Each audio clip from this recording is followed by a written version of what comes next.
ಬನ್ನಿ ಇವತ್ತೊಂದು ವಿಡಿಯೋನ ರಿವ್ಯೂ ಮಾಡೋಣ. Easy exercise for back pain ಅಂತ.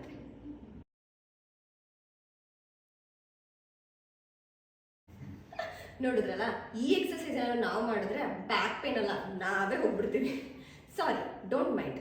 ಈ ಥರ ವಿಡಿಯೋಸು ನಮ್ಮ ಮೈಂಡ್ ಯಾಕೆ ರೆಕಗ್ನೈಸ್ ಮಾಡುತ್ತೆ ನಾನು ನಿಮ್ಗೆ ಹೇಳ್ತೀನಿ. ಮಾರ್ಕೆಟಿಂಗಲ್ಲಿ ಒಂದು ಕಾನ್ಸೆಪ್ಟ್ ಇದೆ, ಪ್ಯಾಟ್ರನ್ ಇಂಟ್ರಪ್ಟ್ ಅಂತ. ನಾನು ನಾರ್ಮಲ್ ಆಗಿ ವಿಡಿಯೋ ಮಾಡಿದ್ರೆ ನಿಮ್ಮ ಮೈಂಡ್ ಅದನ್ನು ರೆಕಗ್ನೈಸ್ ಮಾಡಲ್ಲ, ಅದನ್ನೇ ನಾನು ಡಿಫ್ರೆಂಟಾಗಿ ತೋರಿಸಿದ್ರೆ ಟಕ್ ಅಂತ ರೆಕಗ್ನೈಸ್ ಮಾಡುತ್ತೆ.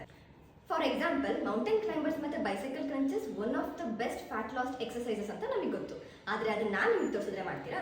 ಇಲ್ಲ, ಅದನ್ನೇ ಡಿಫ್ರೆಂಟ್ ಆಗಿ ತಲೆ ಕೆಳಗಾಕಿ ಕಾಲು ಗೋಡೆ ಮೇಲೆ ಮೌಂಟೇನ್ ಕ್ಲೈಂಬರ್ಸ್ ಮಾಡಿದ್ರೆ ಪಕ್ಕ ರೆಕಗ್ನೈಸ್ ಆಗುತ್ತೆ. ಅದರಲ್ಲೂ ನಾನೇನಾದರೂ 21 days 100% ಫ್ಯಾಟ್ ಲಾಸ್ ಆಗುತ್ತೆ ಅಂದರೆ it will get attracted 1000 times more. ಇದೊಂದು trap, don't fall for it. ನಿಮ್ಮ ಅಟೆನ್ಷನ್ನ ಗ್ರ್ಯಾಬ್ ಮಾಡೋಕ್ಕೆ ಒಂದು ಗಿಮಿಕ್ ಅಷ್ಟೇ. ಒಬ್ಬರು ಫಿಟ್ನೆಸ್ ಟ್ರೈನರ್ನ ಕನ್ಸಲ್ಟ್ ಮಾಡಿ ಒಂದೊಳ್ಳೆ ಪ್ರೋಗ್ರಾಮ್ನ ಡಿಸೈನ್ ಮಾಡಿಕೊಂಡು ಫಾಲೋ ಮಾಡಿ. ಇಲ್ಲ ಅಂದರೆ ನಿಮ್ಮ ಕಥೆನೂ ಹೀಗೆ ಆಗುತ್ತೆ ಅಷ್ಟೇ.